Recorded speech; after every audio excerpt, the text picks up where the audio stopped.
Hello everyone, today's recipe is butter chicken.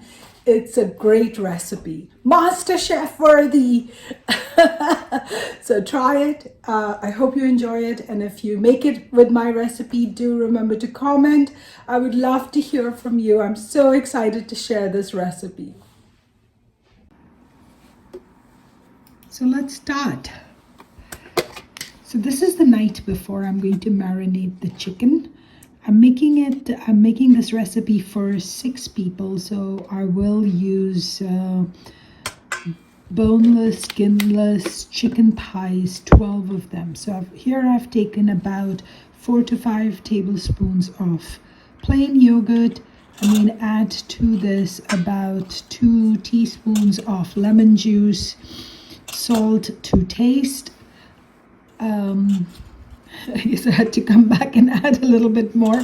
Half a teaspoon of turmeric, a full teaspoon of red chili powder, a full teaspoon of coriander powder, and half a teaspoon of garam masala, and a touch of black pepper as well. And here I'm adding minced garlic, about 1.5 teaspoons. And I'll also add minced ginger, about 1 teaspoon. And give this a whisk, mix it up as best as you can.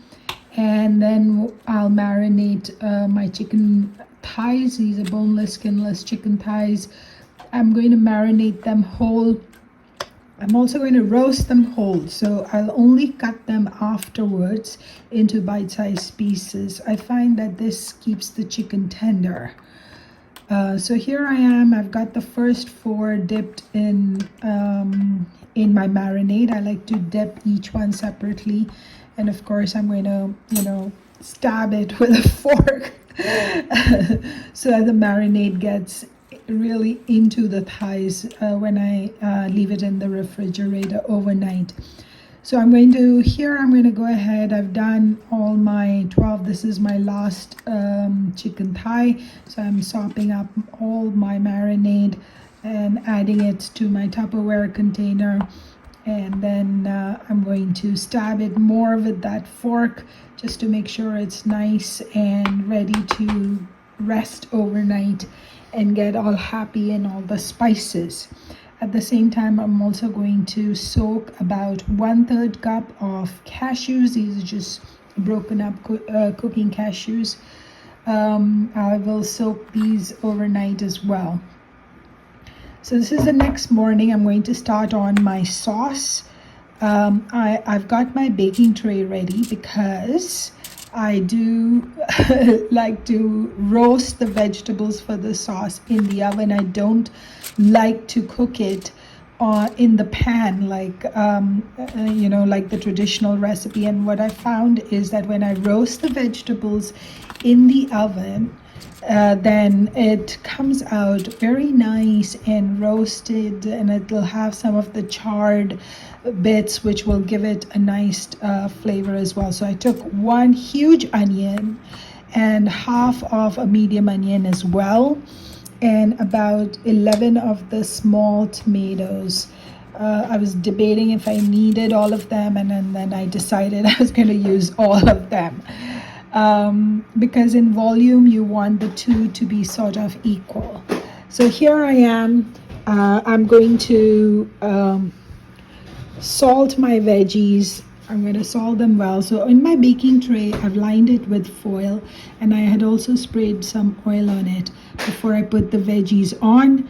And here I'm spicing up my veggies. After the salt, I added the turmeric. I'm freestyling it with my spices. I've got turmeric, red chili powder. I'm also going to add some coriander powder and garam masala. So, these veggies will be nice and spiced the Indian ways with the Indian spices. So even with the roasting, they'll just soak up all the goodness, and the char will come through very, very well. I'm going to spray the veggies with my cooking spray, and they'll go under the broiler on high for 7 minutes on one side and 5 minutes on the other. So here it is after 7 minutes. I'm going to turn it over, spice it some more, spice the other side, and then put it back in the broiler. So 7 minutes the first time, 5 minutes the other time, and here it is. I love that little char there. I'm going to keep it all in because when I blend these up with my soaked cashews, it'll come out very nice. So here I've blended my sauce with the the roasted vegetables and the cashews, and now I'm going to strain the sauce to get rid of any gunky bits and also to make the sauce silky smooth, the way the butter chicken sauce should be. It looked so good. Over here I'm going to show you once I get this gunky thing off. Here it is. When I mix it, it's so nice and silky smooth. The cashews are good. The roasted vegetables did so well. And now it's time to cook the sauce.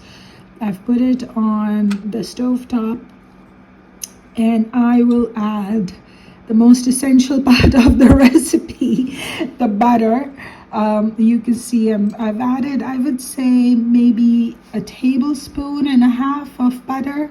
That's all the butter that is going to be in the recipe. So I'm going to taste it because, when you roast the vegetables and you freestyle the spices, obviously the sauce is not balanced at this time, so I need to balance it. And I'm going to add more salt and some red chili powder as well. And so at this point, I'm only testing it for salt and spice. I know it needs a bit of sweetness, but I'm not testing right now for sweetness. I just want to get the butter integrated. And now I'm going to, at this point, you add something for sweetness. So some people do add sugar or honey or something like that, but I like to add this can of tomato paste. It's just pure tomato paste. There's no other ingredient in the can. And you can see I added some water. I'm going to get all of the tomato paste in. And this, I find, adds the right level of sweetness. It doesn't make the sauce sweet, but it adds a hint of sweetness, which is all you want. You just want to balance it. And of course, it is a tomatoey sauce, so that extra tomato paste really helps that you'll see the color will change to the bright red that is nice, which is the traditional color really with the butter chicken.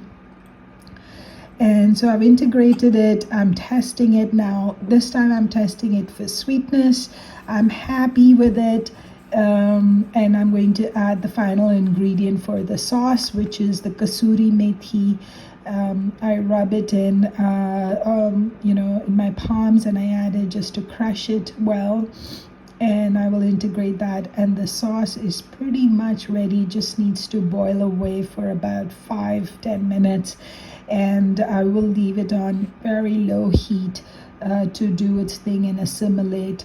While I was making all the sauce stuff, I was also doing the chicken. So here I'm getting the chicken ready for the broiler. I've got my broiler pan. I've lined it with foil so it's easier to clean later on. I'm going to make some random holes in the broiler pan so that the juices of the roasting chicken can go down and it doesn't stay in the with the chicken, because I want the chicken to be broiled and not boiled. So here I'm layering out my chicken thighs, and any leftover marinade I will add to the chicken. It'll go under the broiler. The chicken will go under the broiler. 10 minutes on the first side and then 7 minutes on the second side. So this is the 10 minutes. After the 10 minutes, I'm going to give it a turn. It'll go back in the broiler after this for another 7 minutes. So 10 minutes on one side, 7 minutes on the other, 17 minutes in total.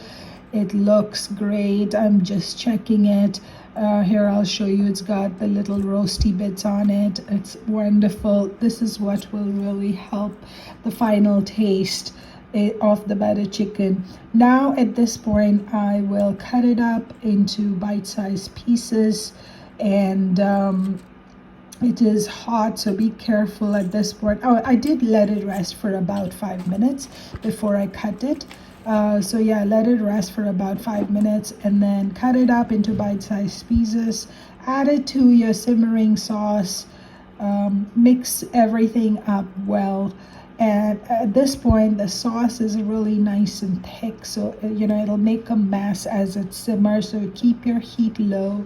And then what I did was that I covered it up and I let it simmer on very low heat for about 5 to 10 minutes, just to let the chicken and the sauce get to know each other and sort of come together well. And here it is afterwards. And now, as a final touch, I'm going to add my cream. I'm just going to add about, I would say I added maybe 3 to 4 tablespoons of cream here. I'm going to add more cream on the top when I serve it. So this, at this point, this is just the cream for the pot. Oh my God, look at that glistening thing. Here's the final plate. It's so nice. I served it with rice and naan and salad. It was just amazing, guys. That you have to try this. Do tell me how it turns out for you. Thanks. Enjoy. Bye.